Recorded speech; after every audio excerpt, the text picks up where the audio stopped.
আল্লাহ রাব্বুল আলামিন কোরআনে কারীমের সূরা আনকাবুতের ভিতরে আমার আল্লাহ রাব্বুল আলামিন বললেন আহসিবান নাসু আইয়ুতরাকু আইয়াকুলু আমান্না ওয়া হুম লা ইফতানুন।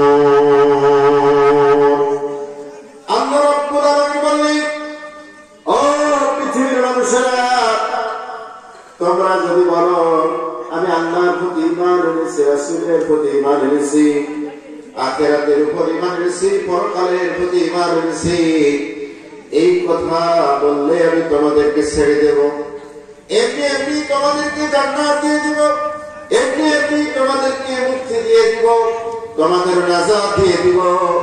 বিষয়টি এমন নয়। আমার আল্লাহ রাব্বুল আলামিন বলেন, অবশ্যই যদি তোমরা ঈমানের দাবি করো, আমি আল্লাহ রাব্বুল আলামিন তোমাদেরকে সেই ঈমানের, সেই দাবি করা সেই ঈমানের আমি আল্লাহ পরীক্ষা নেব। আমার বন্ধুগণ, আল্লাহ রাব্বুল আলামিন সূরা আনকাবুতের ৩ নম্বর আয়াতে কারিমার ভিতরে এবার চমৎকার করে আল্লাহ তাআলা খুলে বলে দিলেন, স্পষ্ট করে আমার আল্লাহ জানায় দিলেন, وَلَقَدْ فَتَنَّا الَّذِينَ مِن قَبْلِهِمْ فَلَيَعْلَمَنَّ اللَّهُ الَّذِينَ صَدَقُوا وَلَيَعْلَمَنَّ الْكَاذِبِينَ। আল্লাহ রাব্বুল আলামিন বলেন, অবশ্যই আমি তোমাদের পরীক্ষা করব, তোমাদের ঈমানকে পরীক্ষা করব।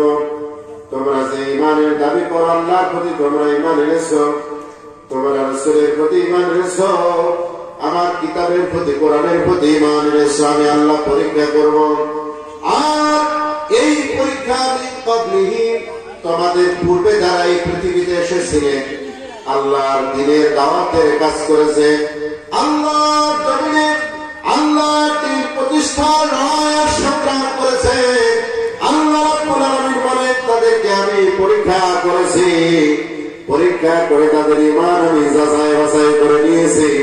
আল্লাহ পাক বলেন, ঠিক তোমাদেরকেও আমি আল্লাহ পরীক্ষা করে তোমাদের ঈমান আমি যাচাই আর বাছাই করে নেব।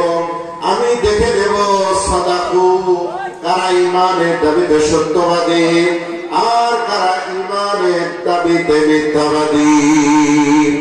ঈমানের দাবিতে যারা সত্যবাদী হবে, ঈমানের দাবিতে যারা খাঁটি মুসলিম হবে, খাঁটি মুমিন হবে, আমার আল্লাহ রাব্বুল আলামিন সূরা নিসা ৭৬ নম্বর আয়াতে কারিমার ভিতরে আল্লাহ পাক বলেন, আল্লাযীনা আমানু ইউকাতিলুনা ফি সাবিলিল্লাহ। যারা ঈমানের দাবিতে সত্যবাদী, যারা ঈমানদার, তারা লড়াই করবে, তারা সংগ্রাম করবে, তারা জিহাদ করবে, তারা প্রাণপণ চেষ্টা করবে, প্রাণান্তকর প্রচেষ্টা করবে, তাদের জান দিয়ে, তাদের মাল দিয়ে তারা লড়াই করবে, সংগ্রাম করবে আল্লাহর পথে, ফি সাবিলিল্লাহ পথে, দিন কায়েমের পথে, কোরআনের পথে। জোরে বলেন সুবহানাল্লাহ। আমার বন্ধুগণ, কালে যারা ঈমানদার তারা লড়াই করবে আল্লাহর পথে, আল্লাহর জমিনে আল্লাহর দ্বীনকে প্রতিষ্ঠার জন্য তারা লড়াই করবে, তারা ঈমানদার। আর যারা ঈমানদার তারা আল্লাহর জমিনে আল্লাহর দ্বীন কায়েমের জন্য চেষ্টা করবে, কোরআনের পক্ষে থাকবে। আল্লাহ নবী বলেন, আল কুরআন হুজ্জাতুল লাকা ওয়া আলাইকা।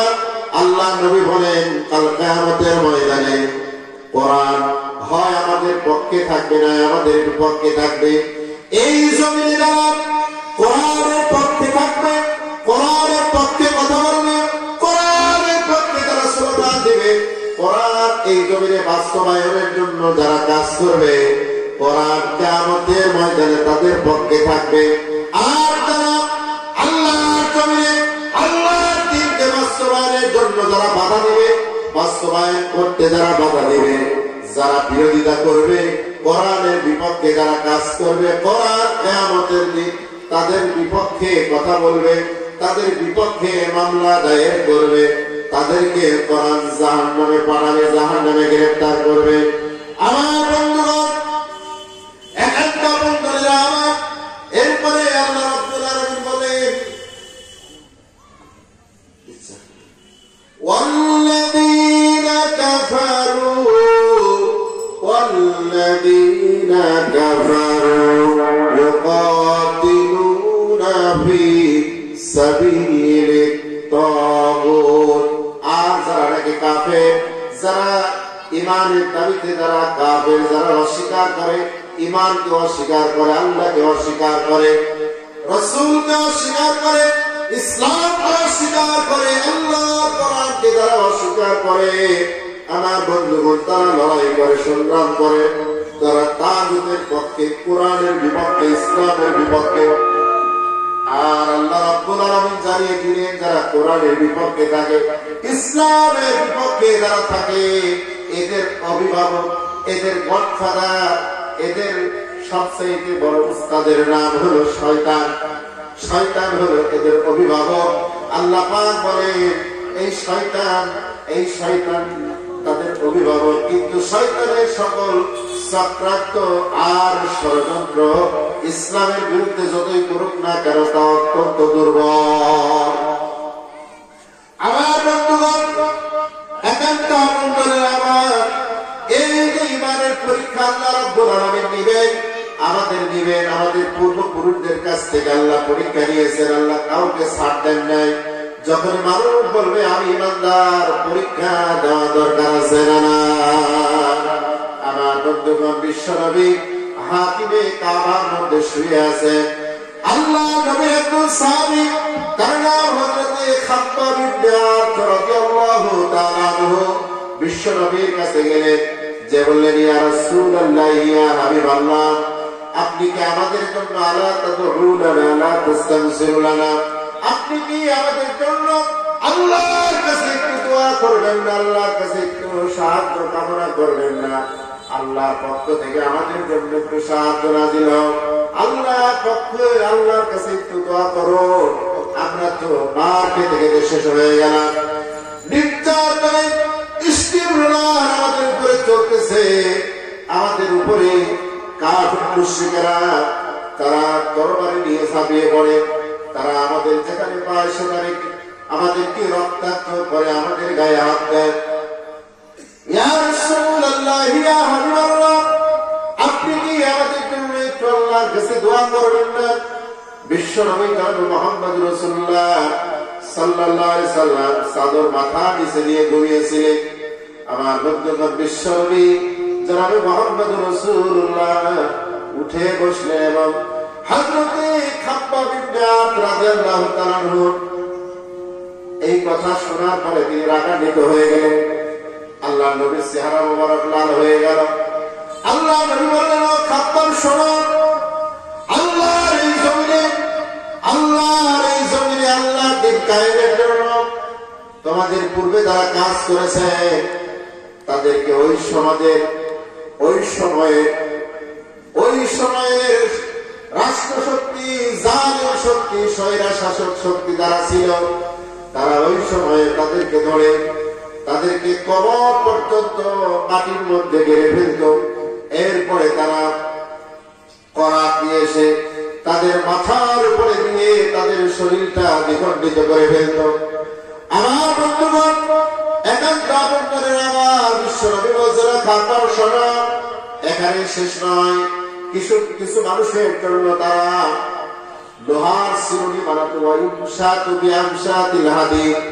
লোহার চিরুনি বানায় জীবন্ত মানুষের শরীর থেকে তারা ওই লোহার চিরুনি দিয়ে আশ্রয় বসত, আর মাংসগুলো, হাড়-হাড্ডিগুলো তারা আলাদা করে ফেলে দিত।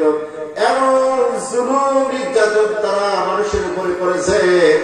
আল্লাহর জমিনে আল্লাহর দ্বীন বাস্তবায়নের জন্য তারা কাজ করেছে, তাদের উপরে এমন জুলুম নির্যাতন তারা চালিয়েছে।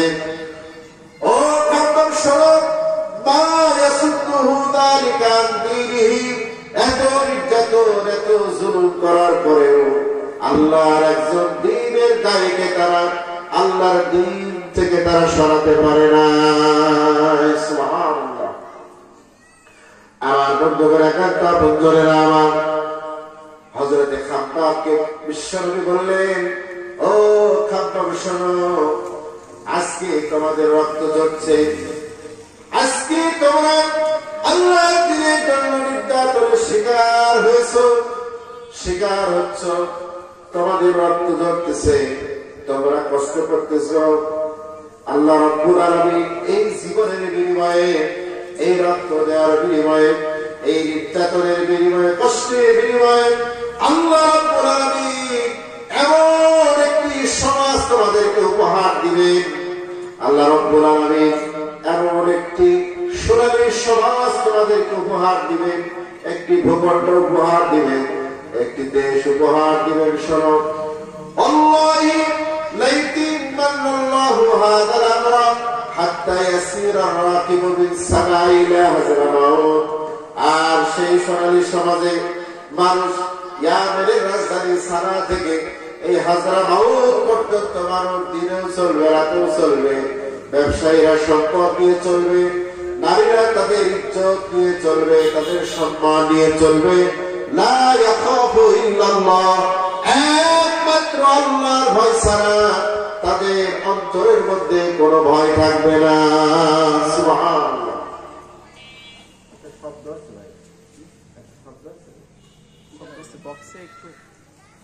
আমার বন্ধুরা, একাত্তা বন্ধুরা আমার, আল্লাহ নবী বললেন, শোনো, এমন একটি সোনালী সমাজ আল্লাহ তাআলা দান করবে, যেই সমাজের ভিতরে কোনো চুরি থাকবে না, ডাকাতি থাকবে না, নারী ধর্ষিত হবে না, নির্যাতিত হবে না, এমন একটি সমাজ আল্লাহ তাআলা দান করবেন। বিশ্বনবী জনাব মুহাম্মদ রাসূলুল্লাহ সাল্লাল্লাহু আলাইহি ওয়াসাল্লাম দীর্ঘ 23 বছর পর্যন্ত, দীর্ঘ 23 বছর, 40 বছর বয়সে আল্লাহ নবী নবুয়ত পেয়েছেন। এই 40 বছর থেকে আল্লাহ নবী 63 বছর পর্যন্ত দীর্ঘ 23 বছর আল্লাহর এই জমিনে আল্লাহর কোরআনকে প্রতিষ্ঠা করার জন্য তিনি সংগ্রাম করেছেন। আল্লাহর কোরআনের আইনগুলো, আল্লাহর কোরআনের হুকুমগুলো তিনি এই সমাজে যখন প্রতিষ্ঠিত করলেন, যখন ইসলাম পরিপূর্ণ হয়ে গেল, আল্লাহ তাআলা বললেন, আল-ইয়াওমা আকমালতু লাকুম দীনাকুম ওয়া আতমামতু আলাইকুম নি'মাতি ওয়া রাদিতু লাকুমুল ইসলাম দীনা। ইসলাম যখন পরিপূর্ণ হয়ে গেল, আল্লাহর সকল বিধান যখন নাজিল হয়ে গেল, আর আল্লাহর সকল বিধান দিয়ে যখন রাষ্ট্র এবং সমাজ পরিবার পরিচালনা হতে লাগলো, আমার বন্ধুগণ, একান্ত বন্ধুরা আমার, ওই সময়ে আল্লাহ নবী জনাবে মুহাম্মদ রাসূলুল্লাহ সাল্লাল্লাহু আলাইহি ওয়াসাল্লাম নারীদের মর্যাদা দিলেন, নারীদের তার মাতৃত্বের মর্যাদা, শ্রমিকদের অধিকার দিলেন, শ্রমিকেরা তাদের অধিকার ফিরে পেল। আল্লাহ নবী বলে দিলেন যে কোন শ্রমিক যদি তোমাদের বাড়িতে কাজ করে, তার ঘাম শুকানোর পূর্বে তার পারিশ্রমিক দিয়ে দাও। আল্লাহ নবী নারীদের মর্যাদা প্রতিষ্ঠিত করলেন। আর নারীদের মর্যাদা যখন প্রতিষ্ঠিত হয়ে গেল, আমার বন্ধুদের একান্ত বন্ধুরা আমার, আল্লাহ নবী নারীদের মর্যাদা প্রতিষ্ঠিত করলেন এমন সময়ে, যেই সময়ে নারীদেরকে হত্যা করা হতো। নারীদেরকে কোন ঘরে যদি কন্যা সন্তান জন্মগ্রহণ করত, ওই কন্যা সন্তান জন্মগ্রহণ করার সঙ্গে সঙ্গে তার পরিবারের সদস্যরা ওই কন্যা সন্তানকে তারা হত্যা করে কবর দিয়ে দিত। অনেক সময় জীবিত কন্যা সন্তানকে তারা মাটির নিচে পুঁতে ফেলে দিত। যে সময় নারীর কোন সম্মান ছিল না, মর্যাদা ছিল না, আল্লাহ নবী ওই সময়ে নারীদেরকে, ওই জীবন্ত কবরস্থ করা নারীদেরকে, ওই রকম সম্মানের পর্যায়ে চলে যাওয়া নারীদেরকে আল্লাহ নবী হাত ধরে এমন ভাবে সমাজে প্রতিষ্ঠিত করলে, নারীদেরকে দিলেন বিশ্বনবী মায়ের মর্যাদা। সুবহানাল্লাহ। নারীরা মায়ের মর্যাদা পেয়ে গেল। আল্লাহ নবীর কাছে একজন সাহাবী আসলেন, এসে বললেন, ইয়া রাসূলুল্লাহ, ইয়া হাবিবাল্লাহ, আমার কাছে সবচেয়ে বেশি হকদার কি? ভালো আচরণ পাওয়া, ভালো ব্যবহার পাওয়া। আল্লাহ নবী বলেন, সবচেয়ে বেশি হকদার হচ্ছে উম্মুকা তোমার মা। আবার বিশ্বনবী বলেন কি? বিশ্বনবী মুহাম্মদ রাসূল আবার বললেন, তোমার মা। এইভাবে নবীজি 3 বার মায়ের কথা বললেন, আর চতুর্থবার বললেন, আবুকা তোমার বাবা। আমার বন্ধুগণ, একান্ত আপনজনেরা, আমার মায়ের অধিকার এমন ভাবে বিশ্বনবী সাল্লাল্লাহু আলাইহি ওয়াসাল্লাম প্রতিষ্ঠিত করেছে। বিশ্বনবী আবার বলেছে যে যাদের কন্যা সন্তান হবে, কন্যা সন্তান কখনো 2টা 3টার কথা আছে, 3টি মেয়ে যদি কারো হয়, আর যদি সুন্দরভাবে লালন পালন করে, তার সঙ্গে সদাচরণ করে এবং তাদেরকে যদি বিয়ে দেয়, আল্লাহ নবী বলছেন যে তার সঙ্গে আমি একসঙ্গে জান্নাতে থাকবো। সুবহানাল্লাহ। আমার বন্ধুগণ, একান্ত আপনজনেরা, আমার এই ইসলামের জন্য, এই কোরআনের জন্য আল্লাহ নবী জনাব মুহাম্মদ রাসূলুল্লাহ সাল্লাল্লাহু আলাইহি ওয়াসাল্লামের জামানায় সাহাবীদেরকে ঈমানের পরীক্ষা দিতে হয়েছে, সাহাবীদেরকে রক্ত দিতে হয়েছে, সাহাবীদেরকে জীবন দিতে হয়েছে। আল্লাহ রাব্বুল আলামিন সাহাবীদের কাছ থেকে জীবন, ঈমান, সম্পদ এবং জীবনের পরীক্ষা নিয়েছে। আমাদেরকেও জান দিয়ে, মাল দিয়ে, সম্পদ দিয়ে, জীবন দিয়ে আমাদের ঈমানের পরীক্ষা দিতে হবে। অবশ্যই আল্লাহর জন্য, আল্লাহর দ্বীন প্রতিষ্ঠার লড়াইয়ের সংগ্রাম যখন আসবে, তখন জান আর মালের প্রয়োজন হবে। যারা জান দিয়ে, মাল দিয়ে লড়াই করবে, আল্লাহ রাব্বুল আলামিন তাদের জন্য জান্নাত দান করবেন। জোরে বলেন সুবহানাল্লাহ। আমার বন্ধুগণ, একান্ত আপনজনেরা, আমার আল্লাহ রাব্বুল আলামিন বলেন, ইন্নাল্লাহা আশতারা মিনাল মুমিনিনা আনফুসাহুম ওয়া আমওয়ালাহুম বিআন্না লাহুমুল জান্নাহ। আল্লাহ রাব্বুল আলামিন বলেন, অবশ্যই নিশ্চয় আমি আমার জান্নাতকে মুমিনদের কাছে বিক্রয় করে দিয়েছি জান আর মালের বিনিময়ে। মুমিনেরা আমাকে জান আর মাল দিবে, আমি আল্লাহ রাব্বুল আলামিন তাদেরকে জান্নাত দিয়ে দেব। সুবহানাল্লাহ। জান আর মাল দিলে আল্লাহ রাব্বুল আলামিন তার জান্নাতকে মুমিনের জন্য দিয়ে দিবেন। সুবহানাল্লাহি ওয়া বিহামদিহি। আমার বন্ধুগণ, কোরআনের ভিতরে এসেছে সূরাতুস সাফ, আল্লাহ রাব্বুল আলামিন বলেন, ইয়া আইয়ুহাল্লাযীনা আমানু হাল আদুল্লুকুম আলা তিজারাতিন তুনজিকুম মিন আযাবিন আলীম। আল্লাহ পাক রব্বুল আলামিন বলেন, হে ঈমানদারেরা, হে ঈমানদারেরা, তোমরা যারা ঈমান এনেছো, তোমাদেরকে কি আমি এমন একটি ব্যবসার কথা বলবো না? এমন একটি ব্যবসার কথা তোমাদেরকে বলবো, যেই ব্যবসা করলে আল্লাহ রাব্বুল আলামিন তোমাদের জন্য জাহান্নামের আগুনকে হারাম করে দিবেন। আমি কি তোমাদের সেই ব্যবসার কথা বলবো কিনা? আমার বন্ধুগণ, এই আয়াতের তাফসীরের মধ্যে এসেছে, সাহাবা আজমাইন রাদিয়াল্লাহু তাআলা আনহুর সাথে সাথে বললেন, ইয়া রাসূলুল্লাহ, অবশ্যই আমাদেরকে জানায় দেন সেই ব্যবসাটা কি, যেই ব্যবসা করলে আমাদের জন্য জাহান্নামের কঠিন আগুন হারাম হয়ে যাবে। আমার বন্ধুগণ, আল্লাহ রাব্বুল আলামিন জানায় দিলেন, তুমিনুনা বিল্লাহি ওয়া রাসূলিহি ওয়া তুজাহিদুনা ফি সাবিলিল্লাহি বিআমওয়ালিকুম ওয়া আনফুসিকুম যালিকুম খায়রুল লাকুম ইন কুনতুম তা'লামুন।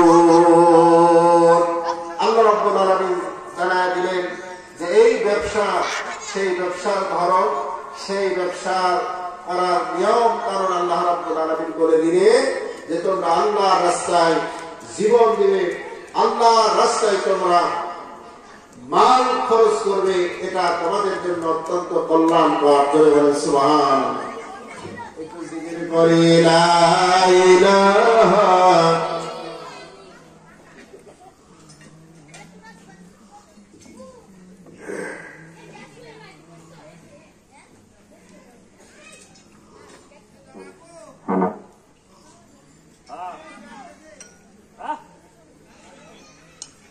প্রশংসা সবই কেবল তোমারই রব্বুল আলামিন, দয়ালু মেহেরবান করুণায় ভূরান, আর কেহ নয় তুমি মালিক শেষ বিচারের দিন। লা ইলাহা লা ইলাহা ইল্লাল্লাহ, লা ইলাহা ইল্লাল্লাহ, লা ইলাহা ইল্লাল্লাহ মুহাম্মাদুর রাসূলুল্লাহ। আমার ভাই, আল্লাহ জমিনে আল্লাহ দিন প্রতিষ্ঠার জন্য লড়াই করতে হবে, সংগ্রাম করতে হবে, জান দিতে হবে, মাল দিতে হবে। এই জান দেওয়া, মাল দেওয়া, লড়াই করা, সংগ্রাম করা শুধুমাত্র পুরুষেরাই করবে না, পুরুষের সঙ্গে সঙ্গে আল্লাহ রাব্বুল আলামিন নারীদেরকেও অর্ডার করেছেন, নারীদেরকেও হুকুম করেছেন। আমার বন্ধুগণ, আমরা ইসলাম পেয়েছি, এই সুন্দর ইসলাম, এই মানবতার ধর্ম ইসলাম। আল্লাহ রাব্বুল আলামিন বলেন ইন্নাদ দীনা ইনদাল্লাহিল ইসলাম, আল্লাহর কাছে বর্ণিত একমাত্র, কেবলমাত্র, শুধুমাত্র একমাত্র জীবন ব্যবস্থার নাম হলো ইসলাম। এই ইসলাম আমরা পেয়েছি বিশ্বনবীর সাহাবীদের জীবনের বিনিময়ে, তাদের রক্তের বিনিময়ে, তাদের দান সাদাকার বিনিময়ে, তাদের আত্মত্যাগের বিনিময়ে। আমার বন্ধুরা অসংখ্য সাহাবী শহীদ হয়েছে।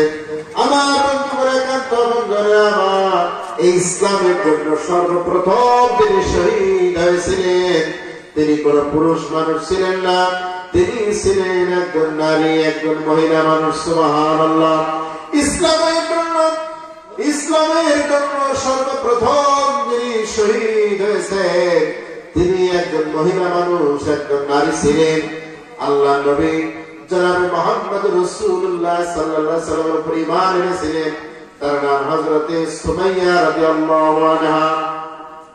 হযরতে সুমাইয়া যখন ইসলাম গ্রহণ করলেন, কালেমা পড়ে যখন মুসলমান হয়ে গেলেন, ঠিক ওই সময়ে আবু জাহেল, আবু লাহাব, উতবা, শাইবা, কাফের মুশরিকরা তারা হযরতে সুমাইয়া রাদিয়াল্লাহু আনহাকে বললেন, ও সুমাইয়া, তুমি ইসলাম ছেড়ে দাও, তুমি কালেমা ছেড়ে দাও, আল্লাহর জমিনে আল্লাহর দ্বীন প্রতিষ্ঠার এই লড়াই সংগ্রামে কাজ তোমাকে ছেড়ে দিতে হবে।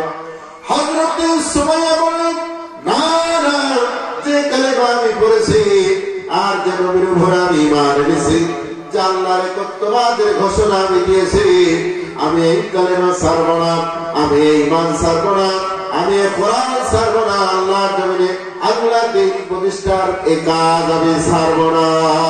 কাফেররা বলল, সুমাইয়া, তোমাকে হত্যা করা হবে। সুমাইয়া বললেন, আমি মৃত্যু থেকে ভয় পাই না। যারা আল্লাহর প্রতি ঈমান আনে, যারা মুসলমান, তারা মৃত্যু দেখে কখনো ভয় পায় না, মৃত্যু দেখে তারা ডরায় না।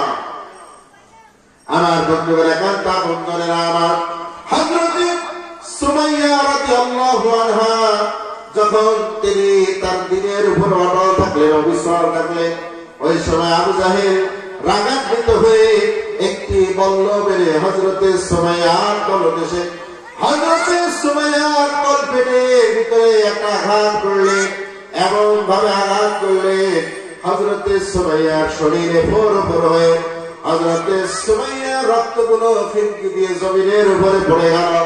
হযরতে সুমাইয়া রাদিয়াল্লাহু আনহা তিনি কালেমা পড়তে পড়তে শাহাদাতের অমীয় পেয়ালা পান করে আল্লাহ জান্নাতের মেহমান হয়ে গেলেন। সুবহানাল্লাহ। আমার বন্ধুগণ, ইসলামে প্রথম শহীদ হলেন শাহাদাত বরণ করলেন একজন নারী হযরতে সুমাইয়া রাদিয়াল্লাহু আনহা। তিনি ছিলেন একজন মহিলা মানুষ। এই ইসলামের জন্য নারীদের অনেক অবদান রয়েছে। আমার বন্ধুগণ, বিশ্বনবী যখন ঘরে হেরার মধ্যে বসে ধ্যান করতেন, ঠিক সেই সময় বিশ্বনবী জনাবে মুহাম্মদ রাসূলুল্লাহ সাল্লাল্লাহু আলাইহি ওয়াসাল্লামের ওই ঘরে হেরার মধ্যে, ওই হেরা গুহার মধ্যে বিশ্বনবীর জন্য খাবার নিয়ে যেতেন, বিশ্বনবীর জন্য খাবার সরবরাহ করতেন, খাবার রান্না করে নিয়ে যেতেন হযরতে খাদিজা রাদিয়াল্লাহু আনহা। আমার বন্ধুগণ, এই হযরতে খাদিজা এত কষ্ট করে সেখানে যেতেন। হযরতে খাদিজা রাদিয়াল্লাহু আনহা যখন ওই পাহাড় বেয়ে বেয়ে বিশ্বনবীর ঘরে হেরার কাছে যখন যেতেন, তখন হযরতে খাদিজার হাঁটুগুলো ছুলে, হাতের কুড়িগুলো ছুলে রক্তাক্ত হয়ে রক্ত বের হয়ে পড়তো। এমন কষ্ট করে করে তিনি সেই পাহাড়ে উঠতেন, যেখানে একজন পুরুষ মানুষের উঠতে অনেক কষ্ট হয়, সেখানে কষ্ট করে তিনি উঠে বিশ্ব নবীর জন্য খাবার নিয়ে আসতেন। সুবহানাল্লাহি ওয়া বিহামদিহি। আমার বন্ধুগণ, আমার মায়েরা, মেয়েরা, বোনেরা, যারা যেখানে আছেন, আপনারা ইসলামের জন্য কাজ করবেন, ইসলামী আন্দোলনের জন্য কাজ করবেন, আল্লাহর জমিনে আল্লাহর দ্বীন প্রতিষ্ঠার জন্য আপনারা কাজ করবেন। আপনারা কোরআন পড়বেন, পর্দা করবেন, আপনারা স্বামীর খেদমত করবেন। বিশ্বনবী জনাবে মুহাম্মদ রাসূলুল্লাহ সাল্লাল্লাহু আলাইহি ওয়াসাল্লাম বলেছেন যে নারীদের জন্য জান্নাতে যাওয়া খুব সহজ। যদি তারা চারটা কাজ করে, তাহলে আল্লাহর জান্নাতের যে কোনো দরজা দিয়ে তারা জান্নাতে যেতে পারবে। বলে সুবহানাল্লাহ। বিশ্বনবী বলেন, ওয়াইদা সাল্লাতিল মারআতু খামসাহা, কোন নারী যদি 5 ওয়াক্ত নামাজ পড়ে, ওয়াইতা আদবালাহা, স্বামীর খেদমত করে, ও হাফিজাত ফারজাহা, নিজের সতীত্বের হেফাজত করে, আর অসামাত শাহরাহা, রমজান মাসে রোজা রাখে, 5 ওয়াক্ত নামাজ পড়ে, রমজান মাসে রোজা রাখে, স্বামীর খেদমত করে আর সতীত্বের হেফাজত করে, এই 4টা কাজ যে মেয়ে জীবন করতে পারবে, আল্লাহ রাব্বুল আলামিন ওই মেয়েকে, ওই মাকে আল্লাহ রাব্বুল আলামিন জান্নাতের যে কোনো দরজা দিয়ে জান্নাতে যাওয়ার তৌফিক সুযোগ আল্লাহ তাআলা দান করবেন। জোরে বলেন সুবহানাল্লাহ। এমন সৌভাগ্য আমার মা বোনদেরকে আল্লাহ দিবেন। বিশ্বনবী বলছেন, শুনো, আমি যখন বিশ্বনবী মুহাম্মদ রাসূলুল্লাহ সাল্লাল্লাহু আলাইহি ওয়াসাল্লাম বলেন, আল্লাহ নবী বলেন, আমি যখন মেরাজের রজনীতে গিয়েছিলাম, ওই মেরাজের রাত্রে আমি দেখে এসেছি, আমি দেখে এসেছি আকসারু আহলিহা, আকসারু নিসা। আল্লাহ নবী বলেন, আমি ওই মেরাজের রজনীতে আমি দেখে এসেছি যে জাহান্নামের ভিতরে সবচেয়ে বেশি সংখ্যক আছে মহিলা মানুষ। জাহান্নামে ফি আহলিন নার, ফি আহলিহান নার, জাহান্নামের ভিতরে সবচেয়ে বেশি মানুষ যাবে, তারা হচ্ছে নারী জাতি, বেশি জাহান্নামে যাবে। এরপর আল্লাহ নবী বললেন, আবার আমি জান্নাতের ভিতরে উকি দিয়ে দেখলাম, জান্নাতের ভিতরে সবচেয়ে বেশি যারা যাবে তারা হচ্ছে গরিব মানুষ। যারা গরিব মানুষ তারা বেশি জান্নাতের ভিতরে যাবে। সুবহানাল্লাহ।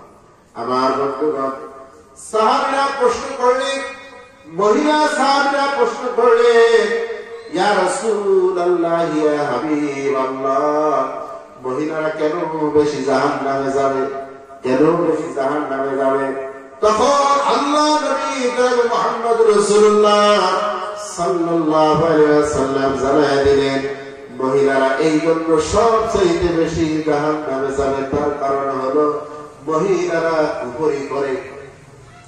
আল্লাহ নবী মহিলারা কুফরি করে। তখন সাহাবীরা বললেন, ইয়া রাসূলুল্লাহ, কুফরি কি? তখন বললেন, কুফরি হলো স্বামীর অবাধ্য হয়, স্বামীর অবাধ্য হয়। আল্লাহ নবী বলেন ওই মহিলাকে বিয়ে করার পরে সারা জীবন ভরণ পোষণ দেওয়ার পরে সারা জীবন তার সঙ্গে ভালো আচরণ করার পরেও একদিন যদি সামান্য কোনো ত্রুটি বিচ্যুতি হয়, তখন সেই মহিলা বলে যে তোমার কাছ থেকে জীবনেও কোনো ভালো ব্যবহার পেলাম না, তোমার কাছ থেকে জীবনেও কোনোদিন ভালো ব্যবহার পেলাম না, এইরকম কথা বলে। আল্লাহ মহিলারা সবচেয়ে বেশি জাহান্নামে যাবে। তার কারণ হলো দুইটা কারণ। এই দুইটা কারণের কারণে সবচেয়ে বেশি জাহান্নামে যাবে। তার ভিতরে এক নম্বর কারণ হলো মহিলারা স্বামীর অবাধ্য হয়, আর দুই নম্বরে মহিলারা তার স্বামীর জন্য লালত করে। মহিলারা তার স্বামীর এক তরুণার লালত, তার স্বামীর জন্য অভিশাপ দেয়, স্বামীকে বারবার অভিশাপ দেয়। অভিশাপ দেয় আর বলে এত মানুষ মরে, আমার এই লোক মরে না কেন? এইভাবে মৃত্যুর অভিশাপ দেয়, বিভিন্ন কিছু ধ্বংসের অভিশাপ দেয়। আল্লাহ নবী বলেন এই জন্য মহিলারা সবচেয়ে বেশি জাহান্নামে যাবে। তাহলে মহিলারা বেশি জাহান্নামে যাবে তার কারণ হলো দুইটা। এক নম্বর স্বামীর অবাধ্য হওয়া, দুই নম্বর স্বামীকে অভিশাপ দেওয়া। আল্লাহ নবী বলে এই জন্য মহিলাদেরকে ডাক দিয়ে বলেন মহিলারা তোমরা যদি আল্লাহর ওই জাহান্নামের আগুন থেকে যদি বাঁচতে চাও, যদি মুক্তি পেতে চাও, তাহলে তোমরা বেশি বেশি সাদাকা করো, বেশি বেশি দান করো। বেশি বেশি দান করলে আল্লাহ রাব্বুল আলামিন, আল্লাহ সুবহানাহু ওয়া তাআলা তোমাদেরকে জাহান্নামের আগুন থেকে নিষ্কৃতি দান করবেন। বেশি দান করলে আল্লাহর রাগ প্রবল হয়ে যায়, আল্লাহর রাগ কমে যায়। করে বলেন সুবহানাল্লাহ। একটু জিকির করে লা ইলাহা ইল্লাল্লাহ সুবহানাল্লাহ ওয়ালহামদুলিল্লাহ লা ইলাহা ইল্লাল্লাহ লা ইলাহা ইল্লাল্লাহ লা ইলাহা ইল্লাল্লাহ মুহাম্মাদুর রাসূলুল্লাহ।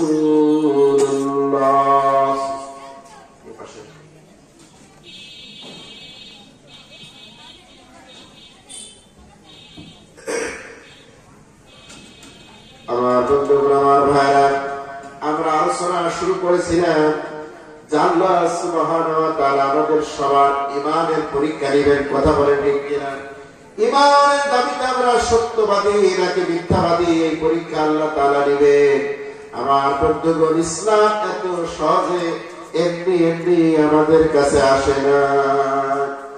আল্লাহ নবী জনাবে মুহাম্মদুর রাসূলুল্লাহ সাল্লাল্লাহু আলাইহি সাল্লাম বিশ্ব নবী যখন কোরআনের দাওয়াত দিয়ে, কালেমার দাওয়াত দিয়ে যখন তায়েফের ময়দানে গেলেন, তায়েফবাসীদেরকে ডাক দিয়ে বললেন ও তায়েফবাসীরা, তোমরা কালেমা পড়ো, তোমরা কালেমা পড়ো, তোমরা বলো লা ইলাহা ইল্লাল্লাহু তুফলিহুন। তায়েফবাসীদের ডাক দিয়ে বিশ্বনবী যখন বললেন তোমরা পড়ো কুলু লা ইলাহা ইল্লাল্লাহু তুফলিহুন, তোমরা কালেমা পড়ো, তোমরা সফল হয়ে যাবে, আল্লাহ তোমাদেরকে সফল করে দিবে। আমার বন্ধুরা, কাঁদা বন্ধুরা আমার, তখন ওই তায়েফবাসীরা আল্লাহ নবীর কালেমা গ্রহণ করে নাই। বিশ্বনবীর গায়ে ওই তায়েফের মানুষেরা, তায়েফের যুবকেরা, তায়েফের কাফেররা বিশ্বনবীর উপরে, বিশ্বনবীর গায়ে তারা পাথর মেরেছে, বিশ্বনবীকে দূর দূর করে দাঁড়িয়ে গিয়েছে। বিশ্বনবীর পিছনে যুবকদেরকে লেলিয়ে দিয়েছে আর বলেছে এই মোহাম্মদ এ হলো পাগল, তোমরা এর গায়ে পাথর মারো। তাদেরকে যুবকদেরকে বিশ্বনবীর পিছনে লেলিয়ে দিয়েছে। যুবকেরা হাতে পাথর নিয়ে চতুর্দিকে দাঁড়িয়ে বিশ্বনবীর গায়ে পাথর মেরেছে, পাথর মেরেছে, এমন ভাবে বিশ্বনবীর গায়ে পাথর মেরেছে, আল্লাহ নবীর গায়ে পাথর গুলো লেগে লেগে নবীদের শরীর গুলো কেটে, নবীদের শরীর মোবারক গুলো পাথরের আঘাতে ক্ষত বিক্ষত রক্ত গড়িয়ে গড়িয়ে তায়েফের ময়দানে পড়েছে। শুধু তারা আল্লাহ নবী জনাব মুহাম্মদ রাসূলুল্লাহ সাল্লাল্লাহু আলাইহি ওয়াসাল্লামের শরীর মুবারকের রক্তগুলো আমার বন্ধুগণ শরীর থেকে বেয়ে যখন বিশ্ব নবীর জুতা মুবারকের মধ্যে রক্ত গিয়েছে, ওই জুতা সিমেন্টের মতো, জুতার ভিতরে রক্তগুলো সিমেন্টের মতো বিশ্ব নবীর পায়ের সঙ্গে জুতা লেগে গেছে। আমার বন্ধুগণ আল্লাহ নবীর গায়ে পাথর মারতে মারতে নবীজিকে আঘাত করতে করতে নবীজিকে এমন ভাবে তারা মেরেছে, আল্লাহ নবী বেহুশ হয়ে জমিনের উপরে পড়ে গেছে। আমার বন্ধুগণ আল্লাহ নবীকে আল্লাহ তাআলা এত সম্মান দিয়েছিলেন, এত মর্যাদা দিয়েছিলেন, এত সম্মান আর মর্যাদা আল্লাহ তাআলা বিশ্ব নবীকে দিয়েছিলেন যে বিশ্ব নবীর গায়ে একটা মশা মাছিও বসতো না। যেই নবীর গায়ে একটা মশা মাছি পর্যন্ত বসতো না, ওই নবীজি সাল্লাল্লাহু আলাইহি সাল্লামকে তারা পাথর মেরে এমন ভাবে রক্তাক্ত করে দিয়েছে, এমন ভাবে ক্ষতবিক্ষত করে দিয়েছে, আল্লাহ নবী বেহুশ হয়ে জমিনে পড়ে যায়। কাফেররা আবার বিশ্ব নবীর বুকের ভিতরে হাত দিয়া বিশ্ব নবীকে তারা খাড়া করায়, দাঁড় করায়, আবার পাথর মারে, আবার নবীজি অজ্ঞান হয়ে জমিনে পড়ে যায়। এইভাবে তারা 3 বার বিশ্ব নবীকে বেহুশ করে ফেলে। আমার বন্ধুগণ আল্লাহ নবী জনাব মুহাম্মদ রাসূলুল্লাহ সাল্লাল্লাহু আলাইহি ওয়াসাল্লাম একদিন তিনি তার জামা মুবারক খুলেছেন। হযরত আয়েশা রাদিয়াল্লাহু আনহা উম্মাহাতুল মুমিনিন নবীজির চেহারা দেখে বলছি, ইয়া রাসূলুল্লাহ, আপনার কোনদিন কি কোন বসন্ত রোগ হয়েছিল নাকি, পক্স হয়েছিল নাকি, আপনার শরীরের মধ্যে কালো কালো দাগগুলো কিসের? আল্লাহ নবী বললেন, ও আয়েশা শোনো, আমার কোনদিন এই ধরনের রোগ হয় নাই, আমার শরীরে এই দাগগুলো ছিল না। ওই তায়েফের ময়দানে যখন কোরআনের দাওয়াত দিয়ে আমি গিয়েছিলাম, ওই তায়েফের মানুষেরা আমাকে পাথর মেরে ক্ষতবিক্ষত করে দিয়েছিল, আমার শরীর কেটে গিয়েছিল, সেই জায়গাগুলোর দাগগুলো এখনো এইভাবে রয়েছে। সুবহানাল্লাহ। আমার বন্ধুগণ বিশ্বনবী বললেন, আয়েশা রে শোনো, এখনো যখন আমি পাহাড়ের পাদতে গিয়ে যাই, ওই পাথরগুলো আমাকে চেনে, পাথরগুলো আমাকে সালাম দেয়, আসসালামু আলাইকা ইয়া রাসূলুল্লাহ, পাথরগুলো পর্যন্ত আমাকে সালাম দেয়। কিন্তু ওই কাফের মুশরিকরা তারা আমাকে এইভাবে আঘাত করেছিল। আমার বন্ধুগণ এইরকম জুলুম নির্যাতন ইমানের পরীক্ষা দেওয়ার পরে ইসলাম আমাদের কাছে এসেছে। কথা বলুন ঠিক কিনা? ইসলাম শুধুমাত্র দোয়া দরুদ তাসবিহ তাহলিল জিকির আজকার মিলাদ কিয়াম, শুধুমাত্র কুরআন খতম, কুরআন তালিম, ওয়াজ মাহফিল, তাফসীর মাহফিল করে ইসলাম এই জমিনে প্রতিষ্ঠিত হয় নাই। ইসলামের জমিনে প্রতিষ্ঠিত হয়েছে অসংখ্য জীবনের বিনিময়ে, রক্তের বিনিময়ে। জোরে বলুন ঠিক কিনা?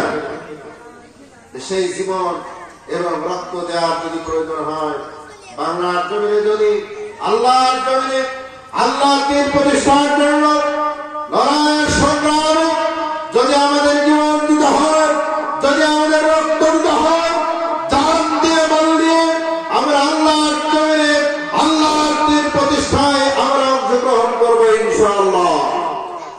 আমার বন্ধুগণ, যারা তাদের জান দিয়ে মাল দিয়ে আল্লাহর জমিনে আল্লাহর দ্বীন প্রতিষ্ঠার লড়াই এবং সংগ্রামে যারা যুক্ত হবে, এই যুক্ত হয়ে যারা নিহত হবে, আল্লাহ পাক বলেন, ওয়ালা তাকুলু লিমা ইউক্তালু ফি সাবিলিল্লাহি আমওয়াত বাল আহইয়াউ ওয়ালাকিন লা তাশউরুন। আল্লাহ রাব্বুল আলামিন বলেন, যারা লড়াই করতে গিয়ে, সংগ্রাম করতে গিয়ে, জিহাদ করতে গিয়ে যারা শহীদ হবে, আল্লাহ নবী মুহাম্মদ রাসূলুল্লাহ সাল্লাল্লাহু আলাইহি ওয়াসাল্লাম বলেন, তাদেরকে তোমরা মৃত বলো না, তারা জীবিত। জোরে বলেন সুবহানাল্লাহ। আমার বন্ধুগণ 5 আগস্টে, এই যে 5 আগস্ট স্বৈরাচারের বিরুদ্ধে একটা আন্দোলন হয়েছে। এই স্বৈরাচারের বিরুদ্ধে আন্দোলনে ঢাকা কামিলুল মিল্লাত কামিল মাদ্রাসার একজন ছাত্র, সেই নামাজি ইমানদার এই ছাত্র যখন সে শহীদ হয়ে গেছে, শহীদ হওয়ার পরে তাকে মাটি দেওয়া হয়েছে। মাটি দেওয়ার পরে 1 মাস পরে তার কবর খুঁড়ে আবার তার লাশ তোলা হয়েছে। 1 মাস পরে মামলা হয়েছে তদন্ত করার জন্য, ময়না তদন্ত করার জন্য। যখন ওই ঢাকা কামিলুল মিল্লাত কামিল মাদ্রাসার ছাত্রের লাশ তোলা হয়েছে, ওই ছাত্রের বাবা বলতেছে 1 মাস পরেও আমার ছেলের লাশ 1 চুলো নষ্ট হয় নাই। চিৎকার দিয়ে বলেন সুবহানাল্লাহ।